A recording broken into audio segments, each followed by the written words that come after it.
Anko, ano nga ba ang nangyari sa'yo? Yung maganda at malakas na Kunoichi sa Naruto, bakit naging isang overweight o matabang Konoha Academy instructor na lamang sa Boruto? Sa video nga na to ay sasagutin natin yung isa sa mga pinaka nakakabaliw na misteryo sa Boruto. Oo, ito nga yung tanong na bakit at paano nga ba naging obese o sobrang taba ni Anko sa Boruto? Yes, alam kong marami din sa inyo ang nagtataka at marami din sa inyo yung hindi alam kung ano nga ba talaga yung tunay na rason at dahilan ng mga authors at illustrator ng Boruto kung bakit ganito yung kinalabasan ni Anko sa Boruto. At dahil dyan ay nandito nga ako para sagutin yung tanong na yan. Sa Naruto at Naruto Shippuden era nga, nakilala nga natin si Mitarashi Anko bilang isang Tokubetsu Jonin, also known as Special Jonin. Isa nga siya sa mga Jonin na nag-specialize sa isang elite Jonin skill rather than specializing sa all-around abilities ng isang Jonin. Example nga nito guys si Ibiki na nag-specialize nga sa interrogation at torture while also having great knowledge tungkol sa psychology ng mga tao.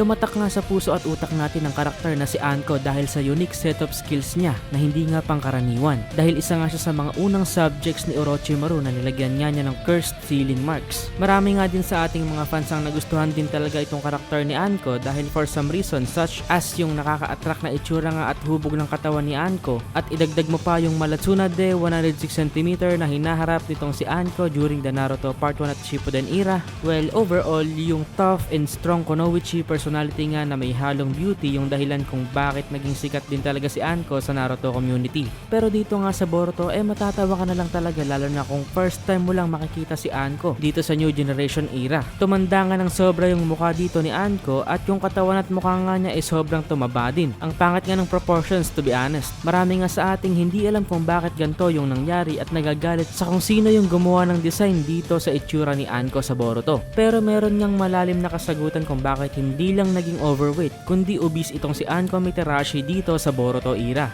Long time ago sa edad nga na 10 years old naging isang ganap na genin nga si Anko. Then 2 years later nga sa edad na 12 naging isa nga siyang ganap na Chunin. At during Naruto Part 1 at Naruto Shippuden nga nagawa ngang ma-accomplish ni Anko ang mahigit sa 647 na official ninja missions. 72 nga dito ay D rank, 86 for C rank, 398 for B rank missions, 89 for A rank, and 2 S rank missions. Sobrang daming missions nga ang nagawang makompleto nitong si Anko noong mga panahong isa pa siyang active na Chunin at kahit noong special Jonin era niya matindi rin yung ginampanan niyang missions. At dahil nga sa mga sobrang daming mission na to hindi nga natin maikakaila na sobrang active talaga nitong si Anko noong panahon na yon. Even though noon pa man adik na talaga itong si Anko sa rice dumplings o dango na isang sweet food na sobrang taas pagdating sa calories dahil sa sobrang active nga ni Anko during those times hindi nga ito nakaapekto sa kaseksihan ng katawan niya. Para nga maintindihan nyo guys, ang isang Mitarashi dango, wait lang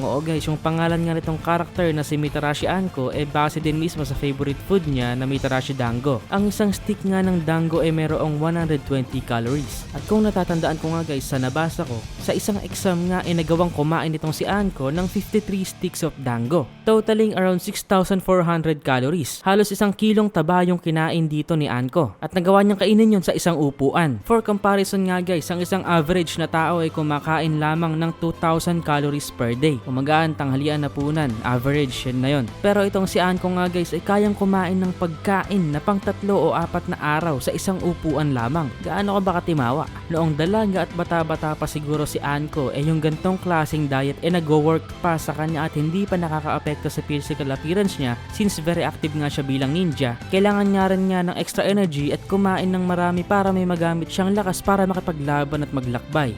Pero after 4th grade Ninja War nga kasi nagsimula ngang tumigil si Anko sa karir niya bilang isang active Jonin at nag-decide nga siya na maging isang Konoha Ninja Academy instructor na lamang. Ngunit mukhang hindi nga binago dito ni Anko yung eating habits niya. Kung ano nga yung kinakain niya noong super active pa siya, ganun din yung kinakain niya kahit pa upo-upo at pagtuturo na lamang yung ginagawa niya maghapon. Dahil nga dito sobrang daming calories nga ang pumapasok sa katawan ni Anko na hindi niya nabe-burn through physical activity at exercise. At ang resulta nga nito yung sobrang ibang pagkain nga ay nako-convert into energy, at dahil hindi nga nagagamit at nabe-burn itong energy na to, nai-store nga sila sa katawan ng tao bilang fat. Oo, taba na nai-store nga sa muka, braso, tiyan at iba't iba pang parte ng katawan. Idagdag pa nga natin yung edad ni Anko sa Boruto, which is 40 years old.